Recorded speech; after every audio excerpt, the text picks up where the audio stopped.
never should have cured my tonight. Tonight is a nightmare of a disease affecting millions of people, myself included. How could I best describe this condition? And incessant mail on chalkboards screeching that goes on for every minute of every day. Just imagine never experiencing the true bliss of utter silence. Maybe it's not too uncommon to hear a faint ringing, especially for people like me who had grown up to become an obnoxious teenager with no regard for volume control. Understandably, my parents were not happy about my blasting la music at all hours. But what kind of teenage rebel would I have been if I listened to my parents? Ultimately, my punishment would be given years later when I started hearing a faint ringing. At first, it was a rare occurrence, but at present day, I can't even fall asleep without the aid of a loud wing noise-producing machine. Even then, my quality of rest is too beatable at best. During the early days, I was willing to try anything to stop the godforsaken noise rainstorms while sleeping, your wife's removal, even a small dose of antidepressants. Nothing worked.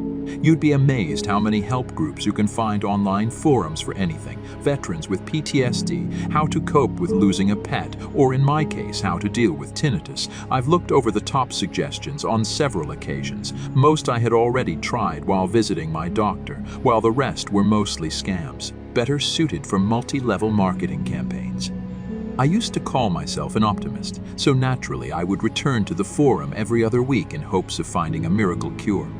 On one particular day, I decided to scroll a bit further down and see the less popular suggestions among the obvious troll posts and scam cures. I found a more clippy post that read, "A weird trick to cure tonight is nothing more, nothing less."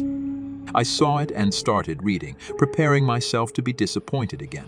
Still, the instructions were simple enough. Place your palms over your ears and direct your fingers to the back of your head. Put your index fingers on top of your middle fingers and try to snap them like a drum. Repeat 50 to 100 times. There were no comments below as the post was relatively new. Worst case, I would look stupid sitting there by myself and drumming the back of my head. So I tried it out, snapping my fingers and causing a little drumming sensation. 45, 46, 47, 48, 49, 50. That ought to do it. I removed my palms from my ears and listened intently. Nothing. For the first time in years, there was just a pure bliss of silence. 4 minutes. I just sat back in order, not believing what I was hearing, or more accurately, not hearing that the trick actually worked. I decided that rather than enjoying my newfound silence, I would keep my brain above as her solid rest. And that's exactly what I did. I thought like a baby that night until around 2 in the morning. I tend to wake up randomly during the night, so it caused a little concern to my disappointment, but not surprise. The screeching have returned.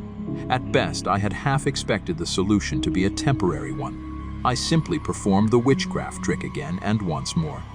The ringing was calm without a trace. With a sigh of relief, I settled back into bed. The sound that had haunted me for so long had been easily defeated by a helpful, anonymous person online. And I was content only then to realize that I wasn't enveloped in complete silence. Rather, there was something else cowering in the dark, only making its presence known by a soft thump. Could it be my own heartbeat? After all these years, were I now be haunted by a new sound? I 3 fingers on my neck and felt a pulse. It didn't match the sound in the darkness, although I tried placing a sound proved to be a challenge. With each passing thump, I tried to pinpoint its origin a bit more precisely. I went so far as to open every cupboard in my apartment, checked in the hallways, and lastly placed my ear against the wall. No sooner did my ear touch the wall. Before the sound stopped, my heart raced alongside my logical mind. There had to be a simple explanation. Maybe it was been a busted pipe or one of my neighbors being a prickling at night. No matter the cause, it was time for bed. In the morning, the ringing returned. I figured I could put the noise at bay by performing the trick every 6 hours. It quickly became a routine of mine to stupidly tap my head when no one was looking, and it worked. Everything was great, apart from my nightly routine of waking up around 2 and hearing the same thumping softly keeping me company in the darkness. Most nights I simply ignored it, but other nights curiosity got the better of me, and I pursued the sound. Each night, I once again failed to locate the sound. I simply couldn't place it, and I couldn't be bothered to stay up long enough to figure out why it started and why it ended. I tried to talk my neighbors into investigation, but they scoffed at the idea of waking at such long hours. That's were another possibility, but after a quick visit by pest control, they assured me there were no rodents living within the walls. In fact, after looking at the building plans, they insisted that it would be impossible for rats to live inside these walls. As a last resort, I decided I would record myself sleeping. I'd heard there were a bunch of apps that only record you if there's a noise, so I figured it would be ideal for the situation. I downloaded a free app and went to bed just like every night before I woke up around 2 a.m., but decided I would ignore the sound and let my phone do its work.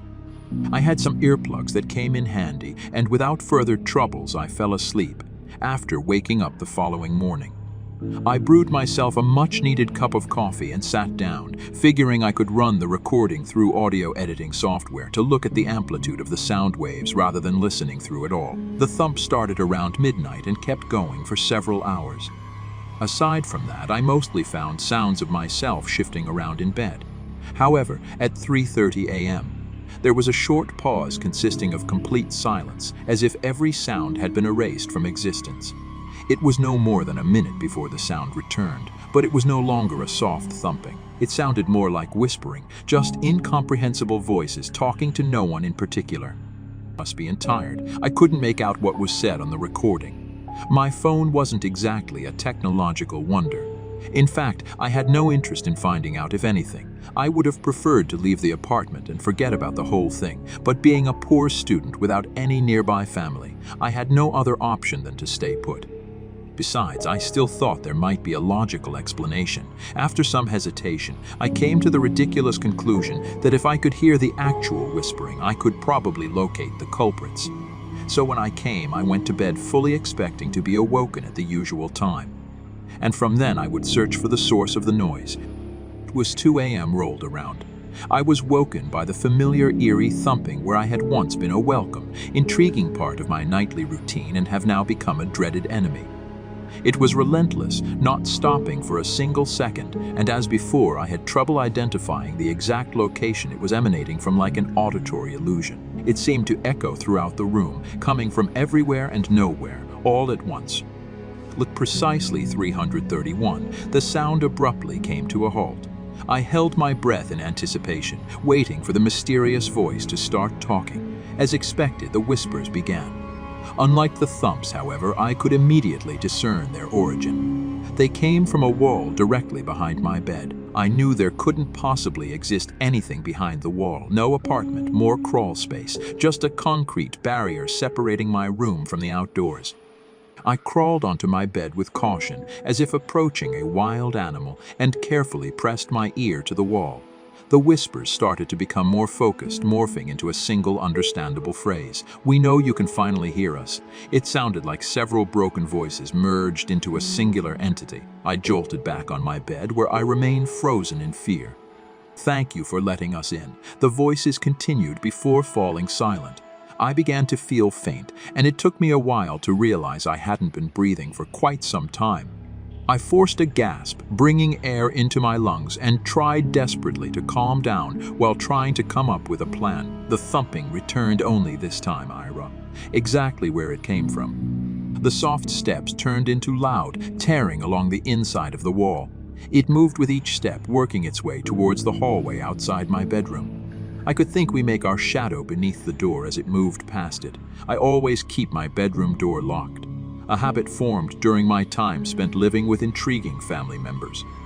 But I knew that wouldn't stop whatever abomination I had let loose simply by acknowledging its presence. The creatures started knocking on the door, a playful thump with each knock, why I've become accustomed to over the past few weeks. It spoke to me with its now familiar broken voice. "It's too late to lock us out now," they said. "What do you want?" I stared back. "What are you? We are the acolytes. We just wanted to be heard. We've waited so long, it struck the dawn, and small cracks appear around the hinges. We have always been here." The voices cried in unison. "Why are you afraid?" Another violent punch in the upper hinge broke off the doorframe. I would have called the police, or anyone for that matter, but I inconveniently left my phone in my jacket pocket. So I threw on whatever clothes I have lying on the floor and clambered out the window and down the fire escape. I wasn't taking any chances with whatever was on the opposite side of my door. As I made my descent, I heard my bedroom door splinter. "Where are you? The things I yelled. We have come for you." I never looked back. After my escape, I made my way to a nearby gas station and used their phone to dial the police. I told them without going into specifics that there had been an intruder in my apartment and explained how I have fled down the fire escape. When they checked the apartment, however, there was no one to be found. The door to my bedroom was shattered, but there were no other signs of forced entry and no indication that anything else had been damaged or stolen.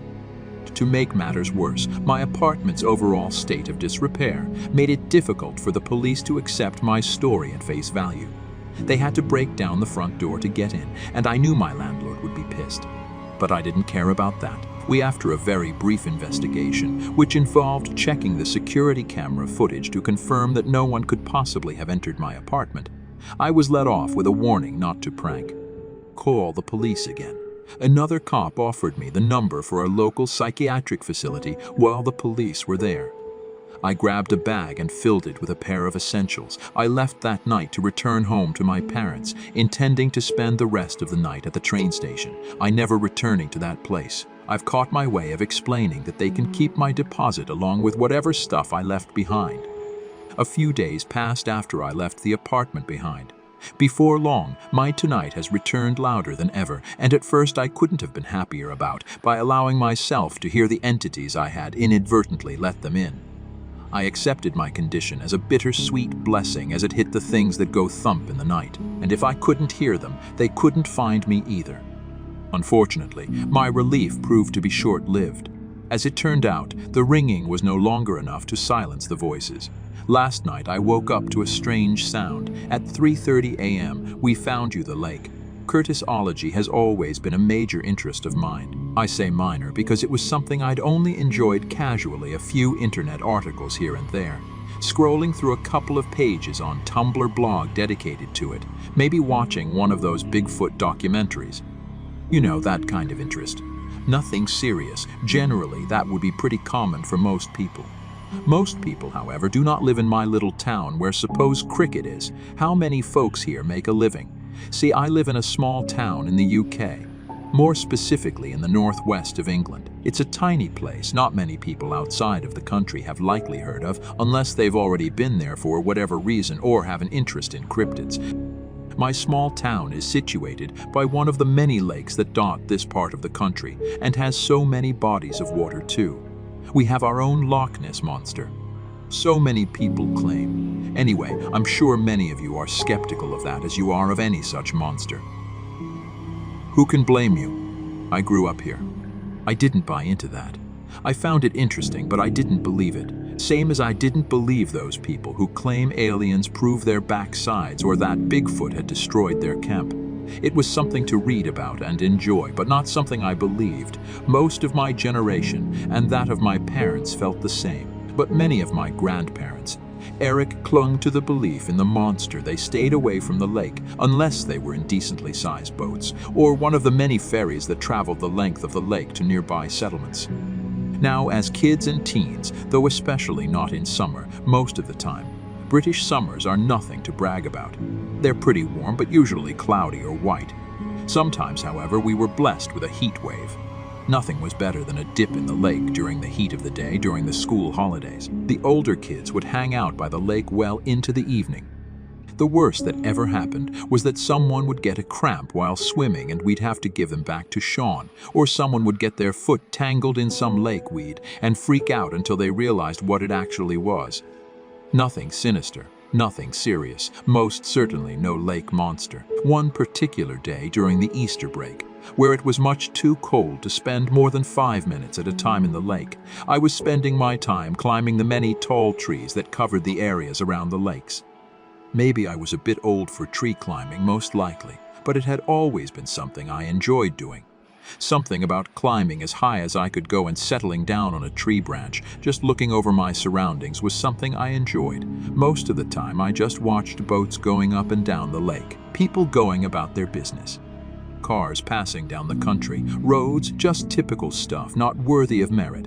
But this time, spring was different. The day itself was like any other. A chilly but sunny day in late March. I'd already taken up my temporary church in an old oak, where I stay for an hour or so before going off to meet friends from where I was perched. I could see two young kids, maybe around 8 or 9, playing down by the shore. They weren't close to the water, just sitting in the grassy area, a little ways off the bank. Two girls. I couldn't really see what they were doing beyond the general observation. This was nothing out of the ordinary. What was unusual was the large dapple gray horse driving along the shoreline towards them. Horses weren't exactly an unusual sight themselves out in a rural town, but they were usually in their fields or accompanied by a rider. There was no one else in sight, and this horse had no saddle, bridle, or any other sort of riding gear. There are no true wild horses in the United Kingdom, and the only semi-wild horses make their home in the New Forest. Some were right at the other side of the country. That left the option of it having somehow gotten out of its field. For all that seemed weird to me, in hindsight it wasn't all that unusual. Tourists were always crossing through private land and leaving gates open. Animals were bound to get on occasion. The kids took immediate notice of the animal, looking up from their chatter and letting out delighted squeals. I could hear even from my spot up in the tree. As I watched as they ran up to it, fearless as all children were oblivious to the fact that they spooked one kid from its front or back legs, could show their developing bones. I watched as the pair gleefully pet the animal. The horse itself didn't seem to mind the attention, which led me to think it was one frequently used for riding.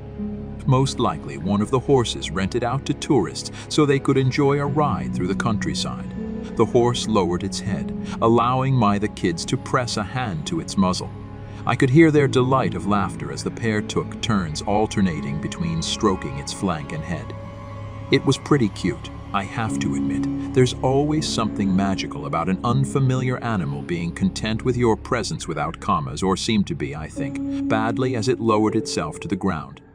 A pair of kids seemed ecstatic about this, climbing onto the animal's back. Not exactly safe or smart, but kids don't really think like that, and I'm sure the horse would have made it very clear it didn't want them clambering over it if it wanted to. It was a pretty damn big horse. It took me a few moments to realize the children were no longer living. See, I happy squeals and giggles. They were screaming. I couldn't understand why at first, but as my vision focused more on the horse, I knew I hadn't noticed the change. I don't know, but where? Once it had been dapple gray, it was now black, the kind of black that seems to absorb all light around it, destroying it. It seemed to be dripping wet even from my spot in the tree. I could see the tangled mess of its waterlogged mane, entailed leaking water onto the ground. Its eyes were the worst of it. I shouldn't have been able to see them clearly from such a distance, but even in the dull spring sun, I could see the glowing from those sickening milky eyes. Its roots head back, rising to its feet with the children still on its back. They were trying to get off, but they couldn't. I don't know how, and I'm sure they didn't know either, but no matter how much they struggled and screamed, they couldn't get off of that horse. It was like they were super glued to it. I couldn't move from my spot, no matter how much my mind screamed at me to jump down and do something, anything. I'm ashamed to admit fear consumed me. Sweat dripped down my brow as my breathing grew more rapid by the second. My heart was beating so hard and fast that it hurt. I have no proper words to describe the primal terror that gripped me. The same terror I imagine gripped our ancestors when confronted by a giant cave bear or an angry mammoth, though where their fight or flight instinct would kick in. Mine didn't. I was simply frozen. Frozen as the beast charged towards the water, screaming children on its back, their cries not silenced until their heads dipped under the water. Water that frothed and bubbled as they traveled beneath the surface. Then nothing, just an eerie stillness on that spring morning, not even the birds saying I think they knew animals. Just know these things. I don't know how all this happened, that tree just staring out over the water where the horse had vanished into the murk. I don't know what became of those kids, but I know they were never found, and that they never will be. It was written off as accidental drowning. Their parents beat themselves up over it, as any parent would. Nothing like this had ever happened before in our little community. Kids who grew up around the lake pretty much knew how to swim by the time they could walk, and they need to be careful by the water. It didn't add up, of course, but beyond that, no one could explain it. I think the parents cling to the hope that their children simply ran away or were kidnapped so that they might one day find them again. And I can't blame them for that. I never told anyone what I saw. No one would have believed me anyway, save for a few ancient crones nobody took seriously, who frequently babbled about ghosts and ghouls. It haunts me that I did nothing, that I simply watched as those innocent children were pulled into a watery grave. I never went into the lake after that to anyone that asked. I simply said that I didn't like the way the smell of the lake water clung to me.